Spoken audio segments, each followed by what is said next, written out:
अब हमारी एनसीईआरटी के पेज नंबर 5 पे सिर्फ एक टॉपिक हमारा गिवन है और इसी को ही हमें डिस्कस करना है, ह्यूमन एनवायरनमेंट का कंसेप्ट। इस चैप्टर का ही हमारा लास्ट कंसेप्ट है और छोटी सी इन्फॉर्मेशन यहाँ पर गिवन है।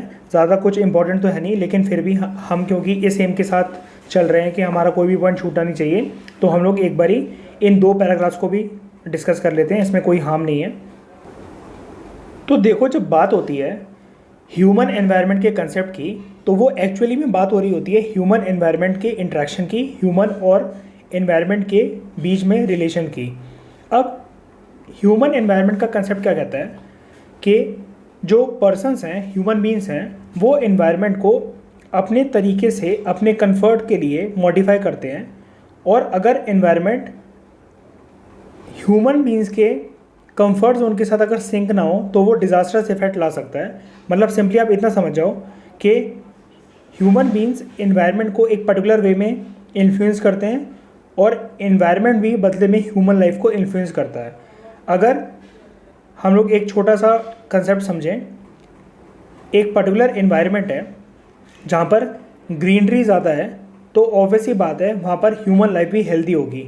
लेकिन किसी इंडस्ट्रियल रीजन में ह्यूमन बीइंग्स जो हैं वो रह रहे हैं, तो उस इंडस्ट्रियल रीजन में हम लोग जानते हैं कि पॉल्यूशन ज़्यादा होगा। और ये पॉल्यूशन आया कैसे है? क्योंकि जो नेचुरल एनवायरनमेंट था उसको इंसानों ने कन्वर्ट करके वहाँ पर बिल्ट एनवायरनमेंट बना दिया ताकि इंडस्ट्रियल एक्टिविटीज़ हों, और उस इंडस्ट्रियल एक्टिविटीज़ की वजह से ह्यूमन बीइंग्स को मैक्सिमम से मैक्सिमम इकोनॉमिक और कमर्शियल प्रॉफिट हो। लेकिन इस कमर्शियल और इकोनॉमिक प्रॉफिट को अचीव करने के लिए ह्यूमन बीइंग्स को एक भारी कीमत चुकानी पड़ती है। एनवायरनमेंट एक डिज़ास्टर्स प्लेस बन जाता है रहने के लिए, और वो डिज़ास्टर्स इम्पैक्ट भी प्रोड्यूस करता है ह्यूमन लाइफ के ऊपर। ह्यूमन बीइंग्स अगर एनवायरनमेंट की अच्छे से केयर करें, उसे नर्चर करें, तो बदले में जो एनवायरनमेंट है वो भी ह्यूमन बीइंग्स को एक हैप्पी लाइफ प्रोवाइड करेगा, एक हेल्थी लाइफ प्रोवाइड करेगा, good amount of fresh oxygen provide करवाकर, varieties of plantation, vegetation, fruits and vegetables provide करवाकर, और एक ऐसी जगह प्रोवाइड करवाकर जहाँ पर ह्यूमन बीइंग्स अपनी मिनिमम नीड्स जैसे फूड, फॉडर, मटेरियल इनको हासिल कर सकते हैं बिना एनवायरनमेंट को नुकसान पहुँचाएं। लेकिन हम सभी जानते हैं ह्यूमन पॉपुलेशन जैसे जैसे बढ़ रही है, उसी तरीके से उसी रेट के साथ ह्यूमन वांट्स भी बढ़ रही हैं, ह्यूमन डिज़ायर्स भी बढ़ रही हैं। और एनवायरनमेंट, हमने ये कंसेप्ट शुरू में डिस्कस करा था, एनवायरनमेंट का जो रिसोर्सेज को प्रोड्यूस करने का रेट होता है वो बहुत कम होता है as compare to human wants. मतलब आप सिर्फ इतना समझ जाओ, ह्यूमन वांट्स जो हैं वो डबल स्पीड पे चल रही हैं एज़ कम्पेयर टू एनवायरनमेंट हमें उस रेट पर क्या दे सकता है, इतनी सारी ग्रोइंग पॉपुलेशन की डिमांड्स एंड नीड्स को फुलफिल करने के लिए। अब ह्यूमन बीइंग्स अगर एनवायरनमेंट के साथ सिंक में ना रहें, उनके साथ एनवायरनमेंट के साथ कोऑपरेट ना करें, कोऑर्डिनेट ना करें, और ज़्यादा से ज़्यादा रिसोर्सेस हासिल करने की कोशिश करें अपनी ह्यूमन वांट्स और नीड्स को सेटिस्फाई करने के लिए, मतलब अगर नेचुरल एनवायरनमेंट को बिगाड़कर अगर बिल्ट एनवायरनमेंट का कंसेप्ट अगर ज़्यादा हावी होता है, तो उससे होता क्या है, बदले में एनवायरनमेंट भी डिज़ास्टर्स इम्पैक्ट्स पैदा करेगा in the form of various catastrophic calamities like wild fire, floods, cyclones या फिर हरिकेन्स जिसको हम लोग कहते हैं, और अर्थक्वेक। इसकी वजह से ह्यूमन लाइफ काफ़ी ज़्यादा नेगेटिव वे में इम्पैक्ट होगी। अब ऐसे इवेंट्स की वजह से आप ही बताओ कितने ज़्यादा क्वांटिटी में लोग मरने लगेंगे अगर एनवायरनमेंट इस तरह का रूप ले लेता है, इस तरह का शेप ले लेता है। अब एनवायरनमेंट का इस तरह का जो रूप हमें देखने को मिलता है, इस तरह का कैरेक्टर देखने को मिलता है हमें एनवायरनमेंट का, उसके लिए काफ़ी हद तक ह्यूमन वांट्स ही रिस्पॉन्सिबल हैं। तो अगर हमसे कोई क्वेश्चन पूछे कि नेचुरल डिज़ास्टर्स के आने के लिए अगर किसी को ब्लेम करना हो तो हम लोग ब्लेम किस पर डालें, उसका आंसर होगा ह्यूमन बीइंग्स। मैन ही रिस्पॉन्सिबल है, ह्यूमन बीइंग्स ही रिस्पॉन्सिबल है नेचुरल डिज़ास्टर्स की अकरेंसेस के लिए, क्योंकि उन्होंने एनवायरनमेंट की जान इतनी बुरी तरीके से निकाल दी है अपनी वांट्स एंड डिज़ायर्स को डेली बेसिस पे सेटिस्फाई करने के लिए, कि उन्हें यही नहीं दिखता कि एनवायरनमेंट में जो ट्रीज़ हैं, जो प्लांट्स हैं, जो नेचुरल एनवायरनमेंट है, उसका ओरिजिनल कैरेक्टर वो मेंटेन रहने दें, लेकिन इंसान अपनी वांट्स और नीड्स को सेटिस्फाई करने के लिए इस हद तक ब्लाइंड हो जाता है कि वो ये भूल जाता है थोड़े टाइम बाद जाकर एनवायरनमेंट का भी कर्मा निकल कर आता है ह्यूमन लाइफ्स के ऊपर in the form of various natural calamities and disasters. तो इस तरीके से हमने समझा ह्यूमन बींग्स किस तरीके से अपने एनवायरनमेंट के साथ इंटरेक्ट करते हैं और उसको मॉडिफाई करते हैं अपनी नीड्स एंड डिमांड्स को सेटिस्फाई करने के लिए, अपनी नीड्स को फुलफ़िल करने के लिए, ताकि उनका कंफर्ट जोन जो है वो मेंटेन रह सके। अब हम लोग एक इवोल्यूशनरी साइकिल की बात करते हैं, एक इवोल्यूशन की बात करते हैं कि अर्ली ह्यूमंस से प्रेजेंट जनरेशन तक एनवायरनमेंट किस तरीके से मॉडिफाई हुआ है और इंसानों ने जो पहले एनवायरनमेंट के साथ एक गुड रिलेशन में रहते थे, एक सिंक मेंटेन करके रहते थे, वो जो सिंक है वो टूटता चला जा रहा है। मतलब अब जो ह्यूमंस और एनवायरनमेंट का जो लिंक था वो अब एक तरीके से आप कह सकते हो पूरी तरीके से अब वो ख़त्म हो चुका है।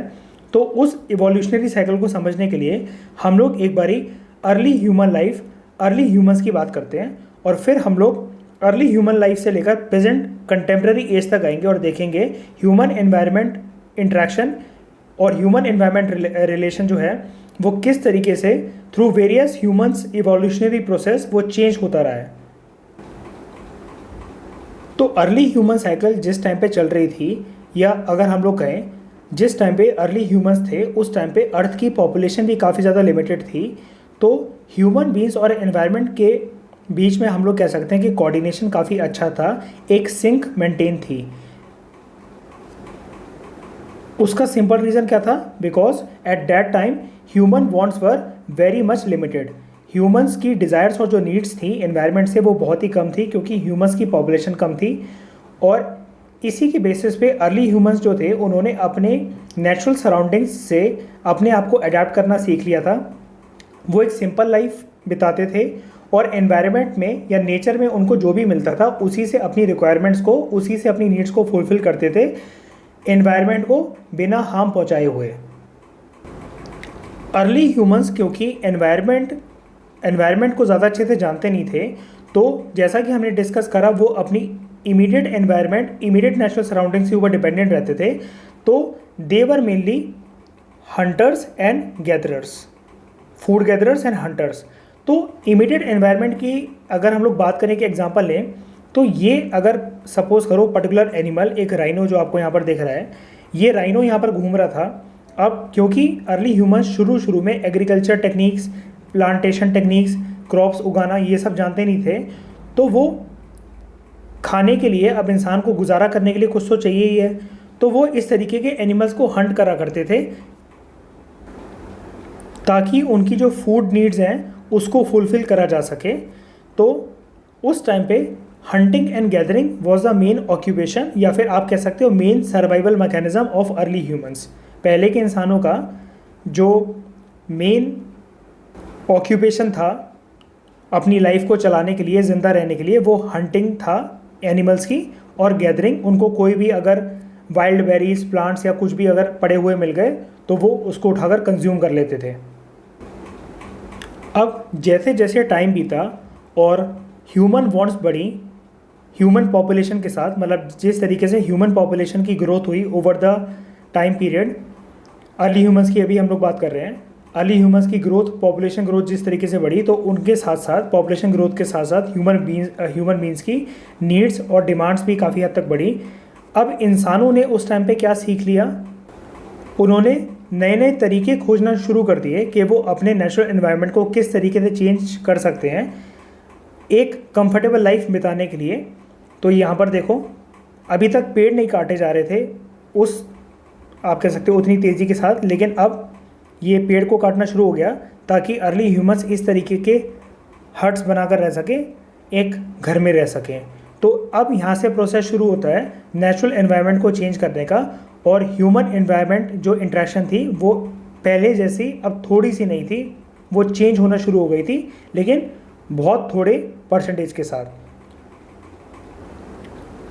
जब ह्यूमंस को नॉलेज मिलती है एग्रीकल्चर के बारे में, जैसे अगर हम लोग इंडियन सब कॉन्टिनेंट के सिविलाइजेशन की बात करें, जो कि बहुत ही फेमस सिविलाइजेशन था, जिसका नाम था इंडस वैली सिविलाइजेशन, या जिसको आप लोग हड़प्पा के नाम से भी जानते हो। आपने हड़प्पा और मोहनजोदाड़ो का नाम सुना होगा। तो इंडस वैली सिविलाइजेशन और हड़प्पन सिविलाइजेशन में अगर हम लोग बात करें, एक एग्जांपल लेकर चलें कि सपोज करो ये इंडस वैली सिविलाइजेशन के लोग हैं, हड़प्पा के लोग हैं, तो जैसे जैसे टाइम बीता इन लोगों ने एग्रीकल्चर प्रैक्टिसेस शुरू कर दी। इन लोगों को नॉलेज मिल गई कि किस तरीके से फूड क्रॉप्स को उगाया जा सकता है, खाना हम लोग उगाकर खा सकते हैं through cultivation practices and agriculture practices. लेकिन पहले ये लोग क्या करते थे, पहले हमने देखा ये लोग सिर्फ हंटिंग और गैदरिंग के ऊपर डिपेंडेंट रहते थे। Early humans had no knowledge of agriculture practices.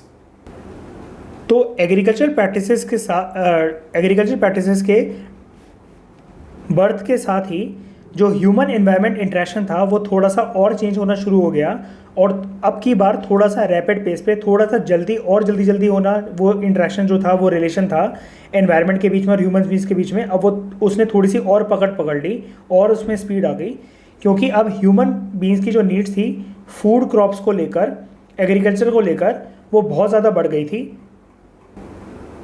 अब इंसान ये कोशिश करने लगे थे कि अपनी हंगर नीड्स को फुलफिल करने के लिए जितना ज़्यादा वो फूड क्रॉप्स ग्रो कर सकते हैं उनको उतना ज़्यादा फूड क्रॉप्स ग्रो करना चाहिए। एग्रीकल्चर के डेवलपमेंट के साथ अर्ली ह्यूमंस को इस बात की अकल भी आ गई कि हर एक एनिमल को अगर वो लोग मारेंगे तो उनको एग्रीकल्चर जो एक्सपेंड करना है या फूड क्रॉप्स जो डेवलप करने हैं वो पॉसिबल नहीं हो पाएगा। तो उन्होंने कुछ एनिमल्स को डोमेस्टिकेट करना शुरू करा। डोमेस्टिकेट का मतलब होता है पालना। पहले क्या होता था, अगर वो ऐसे किसी एनिमल्स को देखते थे, जैसे सपोज करो ये ऑक्सन है, तो अगर पहले वो ऐसे किसी एनिमल्स को देखते थे तो वो उनको मार के खा जाते थे, उनका फ्लैश ले लेते थे। लेकिन अब उन्हें रियलाइज़ हुआ कि अगर वो काउस को या बफेलोज़ को, ऐसे किसी एनिमल्स को अगर वो पाल कर रखेंगे तो एक तो ये उनकी एग्रीकल्चर फील्ड में जो हेल्प करेंगे ऐसे एनिमल्स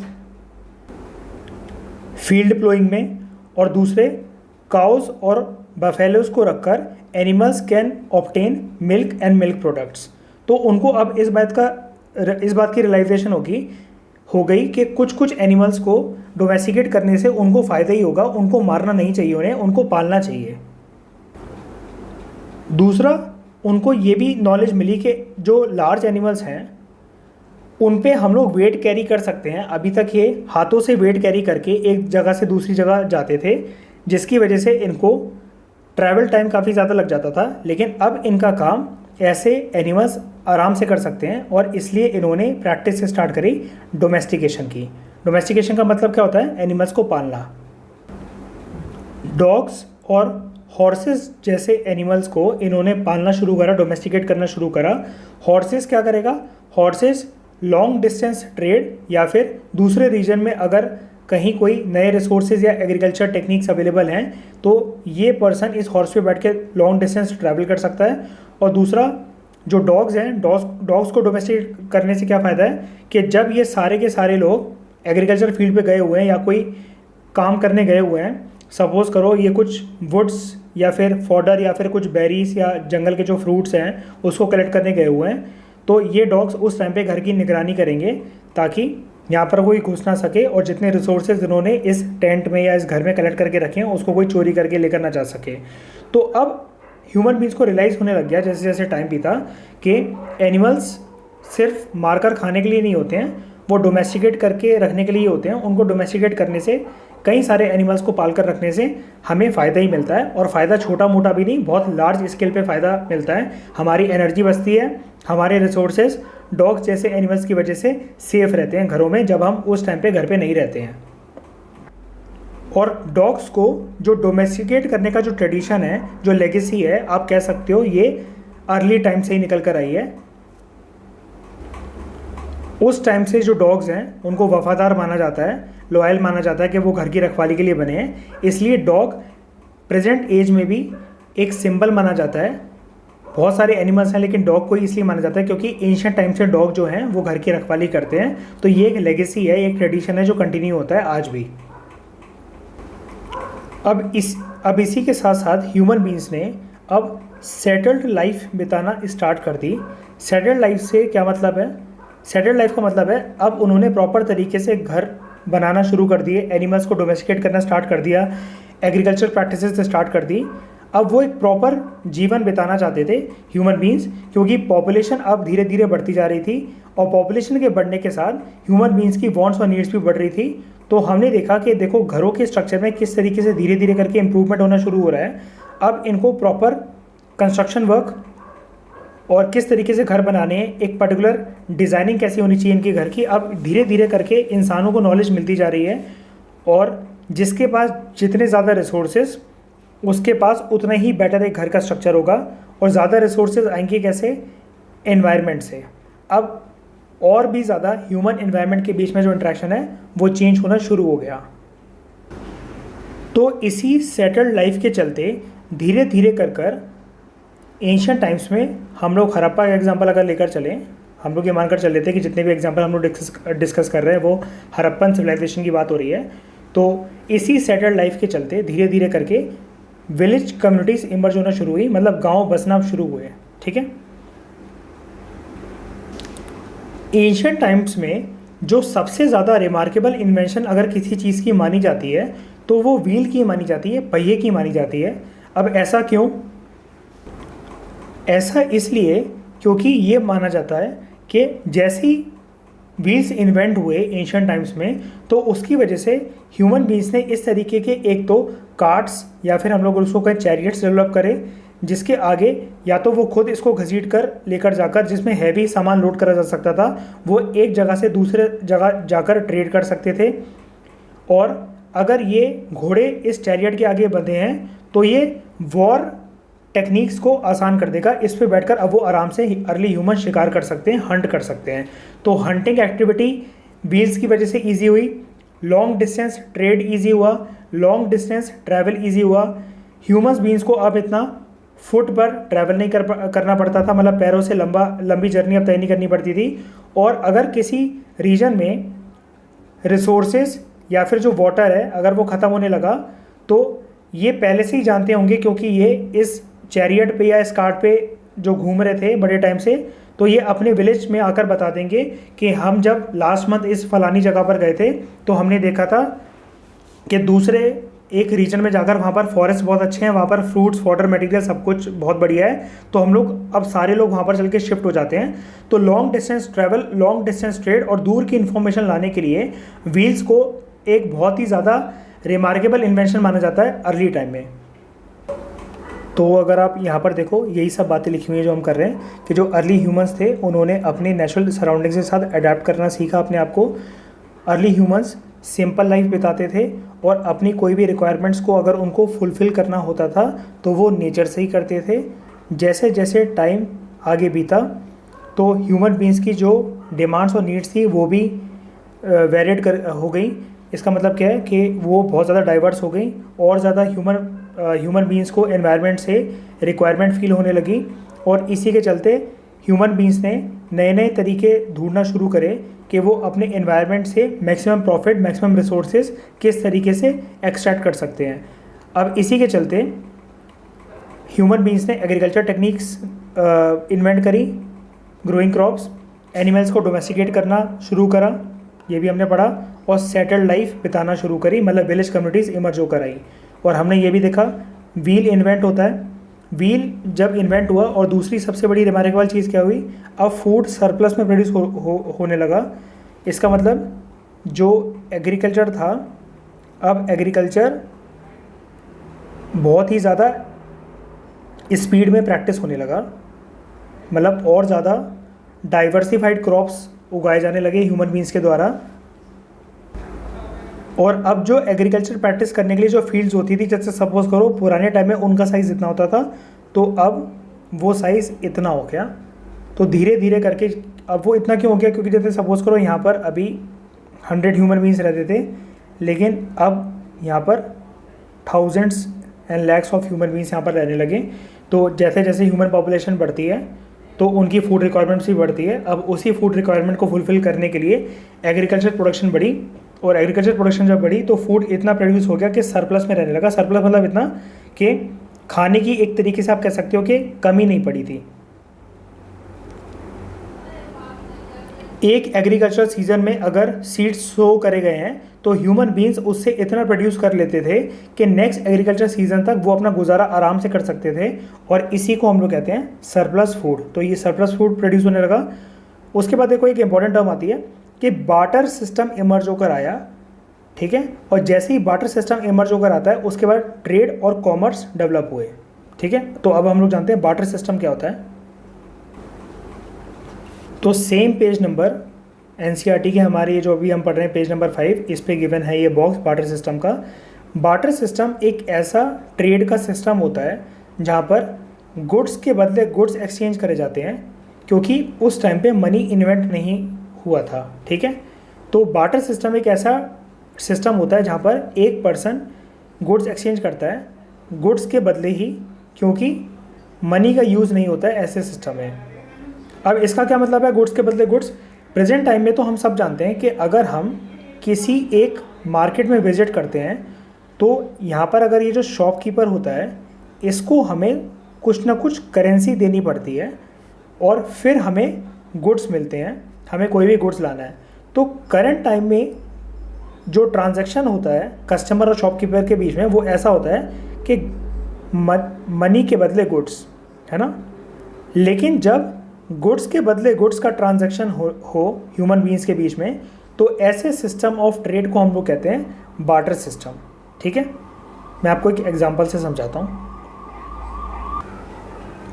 एग्जांपल के तौर पे हम लोग मान लेते हैं ये हड़प्पा या मोहनजोदारो में एंशिएंट टाइम में कोई मार्केट है, और इस मार्केट में हो क्या रहा है, ये एक लेडी है, ये टेराकोटा के बने हुए टॉय हॉर्सेस बेच रही है, ठीक है, मिट्टी के बने हुए घोड़े। और यहाँ पर इसको बेचने के साथ होना तो ऐसा चाहिए ना कि अगर ये कोई कस्टमर आया है तो ये बदले में मनी दे इसको, और जैसे ही इस लेडी को पैसा मिल जाए तो ये टेराकोटा के जो हॉर्सेस हैं, ये जो टॉयज़ हैं, ये इस लेडी को दे दे। लेकिन उस टाइम पे क्योंकि मनी इन्वेंट ही नहीं हुआ था, तो ये लेडी अपने कड़े बेचने आई है और ये कह रही है कि मेरे बैंगल्स ले लो और मुझे ये जो पूरी बास्केट है टॉय कार्ड्स की, इसके बदले में ये दे दो। तो जब ये भी एक गुड है और ये भी गुड्स हैं, तो गुड्स के बदले गुड्स की जब ट्रेड होती है तो ऐसे ट्रेड को हम लोग कहते हैं बार्टर सिस्टम या फिर बार्टर ट्रेड।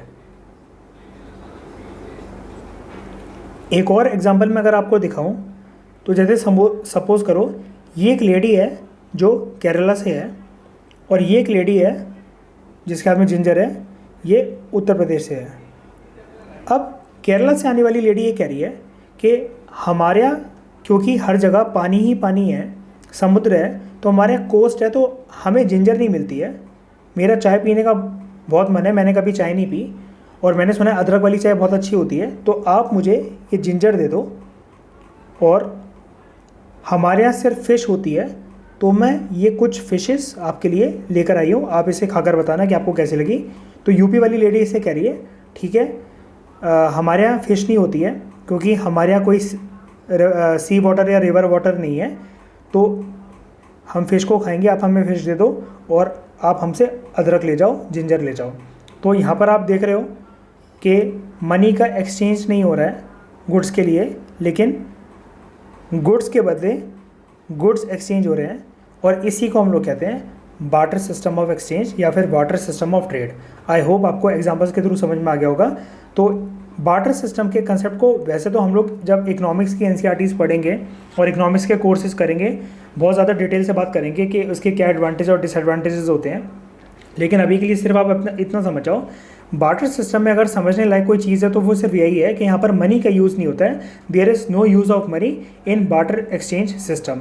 अब एंशिएंट टाइम्स में अगर हम लोग बात करें कि बार्टर सिस्टम यूज़ ही क्यों होता था, तो वो यूज़ इसलिए होता था, मनी था ही नहीं, मनी जैसी कोई चीज़ थी नहीं, मनी इन्वेंट ही नहीं हुआ था। एक पर्सन जिसके पास जो गुड्स होते थे वो एक्सेस में अगर हो जाते थे कि उसकी रिक्वायरमेंट जितनी है उससे ज़्यादा उसके पास है उसकी अवेलेबिलिटी, और उसको लेकिन बदले में कुछ और गुड्स चाहिए, तो वो अपने कुछ गुड्स लेकर मार्केट में जाता था वो पर्सन, और बदले में जो उसको गुड्स चाहिए होते थे अपने गुड्स बेचकर उस सामने वाले पर्सन को दे आता था।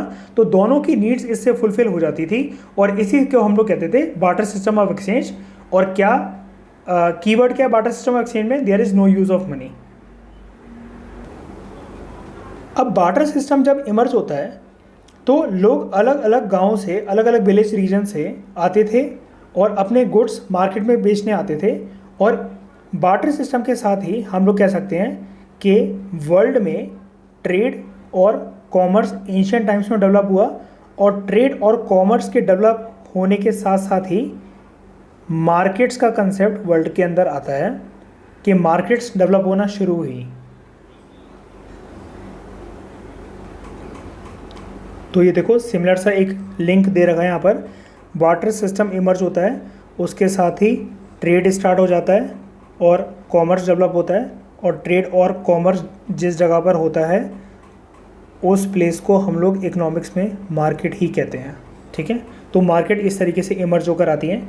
उसके बाद वर्ल्ड थोड़े सालों के बाद एक रैपिड प्रोग्रेस, एक रैपिड जंप मारता है। किसकी फॉर्म में? वर्ल्ड में कुछ रेवोल्यूशंस आते हैं, जैसे industrial revolution, transportation revolution and information revolution. In revolutions के साथ हुआ क्या कि लार्ज स्केल प्रोडक्शन होने लगी, और उस प्रोडक्शन को मीट करने के लिए फैक्ट्रीज और इंडस्ट्रीज़ की डिमांड बढ़ गई, जिसकी वजह से जो एनवायरनमेंट था, नेचुरल एनवायरनमेंट जो था, उसे इग्नोर करा जाने लगा, उसे पीछे की तरफ खिसकाया जाने लगा, ताकि नई नई फैक्ट्रीज, नई नई इंडस्ट्रीज इस्टेब्लिश हो सकें। और अब ह्यूमन एनवायरनमेंट का जो कंसेप्ट था, या फिर हम लोग कहें ह्यूमन बींग्स और एनवायरनमेंट के बीच में जो अभी तक एक सिंक, एक कोऑर्डिनेशन एग्जिस्ट कर रहा था, वो पूरी की पूरी तरीके से ख़त्म हो गया। हम इंडस्ट्रियल रेवोल्यूशन के एग्जांपल से समझते हैं कि इंडस्ट्रियल रेवोल्यूशन के आने के साथ ही कैसे ह्यूमन एनवायरनमेंट जो इंटरेक्शन था वो शेप हुआ है।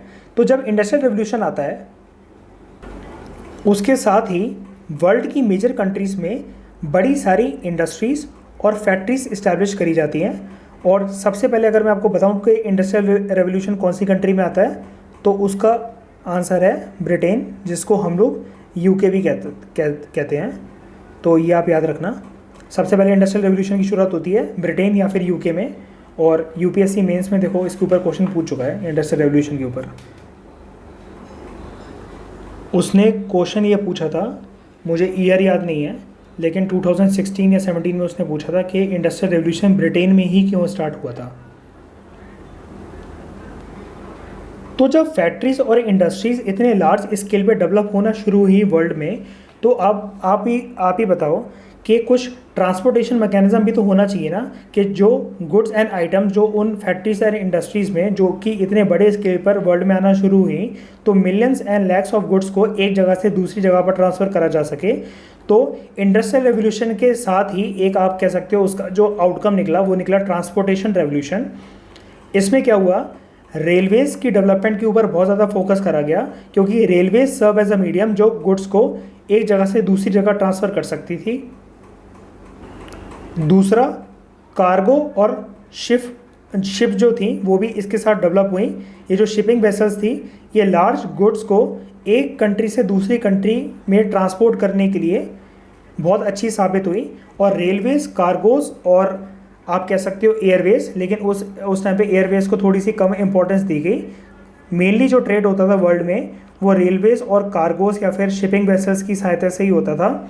और आप कह सकते हो इनको कि ये जो ट्रांसपोर्टेशन रेवोल्यूशन आया, ये एक आउटकम था, ये एक इफ़ेक्ट था इंडस्ट्रियल रेवोल्यूशन का। अब जब वर्ल्ड में बहुत लार्ज स्केल ट्रेड होने लगा और गुड्स एक कंट्री से दूसरी कंट्री मूव करने लगे, तो लोगों के बीच में काफ़ी ज़्यादा कनेक्टिविटी बढ़ गई, क्योंकि बिज़नेस और कॉमर्स बहुत ही ज़्यादा तेज़ी के साथ डेवलप हुए। और इसी के साथ एक नया रेवोल्यूशन ने बर्थ लिया, जिसका नाम है इंफॉर्मेशन रेवोल्यूशन। ठीक है, तो सबसे पहले आता है इंडस्ट्रियल रेवोल्यूशन, उसका ही एक इफेक्ट देखने को हमें मिलता है ट्रांसपोर्टेशन रेवोल्यूशन, क्योंकि गुड्स जो इंडस्ट्रीज में प्रोड्यूस हो रहे थे उसको एक जगह से दूसरी जगह उन गुड्स को ट्रांसपोर्ट करना बहुत ज़रूरी था, ना कि सिर्फ एक जगह से दूसरी जगह, बल्कि एक कंट्री से दूसरी कंट्री के बीच में भी। और कंट्रीज़ के बीच में गुड्स एंड सर्विसेज के थ्रू जब इंटरेक्शन बढ़ता है, तो उनके बीच में इंफॉर्मेशन को शेयर करने के लिए इंफॉर्मेशन रेवोल्यूशन आता है। अब इंफॉर्मेशन रेवोल्यूशन से हमारा क्या मतलब है कि किसी भी चीज़ के बारे में जो इन्फॉर्मेशन है, किसी भी ट्रेड के बारे में, सर्विस के बारे में, ट्रांसपोर्ट के बारे में, इंपोर्ट एक्सपोर्ट के बारे में जो इन्फॉर्मेशन है वो एक कंट्री से दूसरी कंट्री में एक तरीके से आप कह सकते हो स्प्रेड हो। और इन्फॉर्मेशन रेवोल्यूशन के साथ ही जो कम्युनिकेशन नेटवर्क हुआ वो वर्ल्ड का बहुत ज़्यादा स्ट्रॉन्ग बना। और इसी के साथ आता है कम्युनिकेशन एंड टेक्नोलॉजिकल रेवोल्यूशन, जिसमें नई नई कंप्यूटर डिवाइसेस, मोबाइल डिवाइसेस आप कह सकते हो, जिसको वो डेवलप होने लगे वर्ल्ड में, ताकि लोगों के बीच में जो डिस्टेंस को लेकर जो बैरियर है उसको कम करा जा सके। मोबाइल्स, लैपटॉप्स, कंप्यूटर्स, टीवीज़ या कोई भी डिजिटल डिवाइसेस या फिर मीडिया ऐप्स जितनी हो गई, सोशल मीडिया के जितने प्लेटफॉर्म हो गए, इसकी वजह से जो फिजिकल डिस्टेंस है उसको दूर करने की कोशिश करी गई, लोगों के बीच में इंटरेक्शन बढ़ा। अब आप खुद सोचो, इतनी तेज़ी से अगर वर्ल्ड की प्रोग्रेस हुई है थ्रू वेरियस रेवोल्यूशंस, हमने देखा industrial revolution, transportation revolution, information revolution, communication revolution, technology revolution अगर आप उसको कहो, तो अगर आप रेवोल्यूशंस में ना जाते हुए एक ब्रॉडर पिक्चर देखने की कोशिश करो तो आपको इन्फॉर्मेशन ये मिलेगी कि इन रेवोल्यूशंस की वजह से एक बहुत ही ज़्यादा बड़े स्केल पर इंफ्रास्ट्रक्चर क्रिएट करने की ह्यूमंस को ज़रूरत महसूस हुई। और उसी लार्ज स्केल इंफ्रास्ट्रक्चर क्रिएट करने के लिए ह्यूमंस इन्वायरमेंट को इग्नोर करते चले गए और इन्वायरमेंट साइडलाइट होता चला गया, ताकि इंसान अपनी नीड्स और डिज़ायर्स को फुलफ़िल कर सकें अपनी इकोनॉमिक और कमर्शियल प्रोग्रेस को इंश्योर करने के लिए। और आज के टाइम में आप जानते ही हो कि इन्वायरमेंट किस तरीके से डिज़ास्ट्रस इम्पैक्ट्स, डिज़ास्ट्रस इफ़ेक्ट्स हमारी लाइफ के ऊपर लेकर आता है। और ह्यूमंस और इन्वायरमेंट के बीच में जो इंटरेक्शन है वो काफ़ी हद तक कम हुआ है। तो यही चीज़ यहाँ पर लिखी गई थी। ह्यूमन इन्वायरमेंट का कंसेप्ट हमने काफ़ी डिटेल से जाना, ठीक है। और यही मैंने आपको बताया था। ये देखो, इंडस्ट्रियल रेवोल्यूशन आता है जिसकी वजह से लार्ज स्केल प्रोडक्शन होती है। अब इंडस्ट्रीज की वजह से देखो पॉल्यूशन भी तो हुआ ना, ठीक है। वर्ल्ड में अलग अलग कंट्रीज़ में पॉल्यूशन भी तो हुआ ना, तो उसकी वजह से global warming, green house gas effect वगैरह ये भी हुआ, तो उसकी वजह से भी इन्वायरमेंट के ऊपर एक डिज़ास्टर्स इम्पैक्ट निकल कर आया। तो हमने जाना इंडस्ट्रियल रेवोल्यूशन के बारे में, उसके बाद हमने बात करी थी ट्रांसपोर्टेशन रेवोल्यूशन के बारे में, और तीसरी हमने बात करी थी इंफॉर्मेशन रेवोल्यूशन के बारे में, जिसको आप कम्युनिकेशन रेवोल्यूशन या फिर टेक्नोलॉजिकल रेवोल्यूशन भी बोल सकते हो। और लास्ट में कंक्लूजन के तौर पर सिर्फ एक बात लिखी हुई है कि ह्यूमंस को एनवायरनमेंट के साथ एक हारमोनियस वे में रहना चाहिए, मतलब सिंक में रहना चाहिए, उनको एनवायरनमेंट की भी रिस्पेक्ट एंड केयर करनी चाहिए। तो इसी इन्फॉर्मेशन के साथ हमारा ये पूरा चैप्टर ख़त्म होता है। और काफ़ी ज़्यादा कॉम्प्रिहेंसिव तरीके से जितना हम लोग इसको कवर कर सकते थे उतना कॉम्प्रिहेंसिव हमने इसको बनाने की कोशिश करी। Line by line, point by point, word by word मैंने आपको ये चैप्टर पढ़ाया, और आई होप हमारा एक भी पॉइंट मिस नहीं हुआ है और आपको सब कुछ क्लैरिटी मिली होगी। तो इस चैप्टर के डिस्कशन में इतना ही। Thank you very much for discussion. अब हम लोग मिलेंगे नेक्स्ट चैप्टर में। Thank you.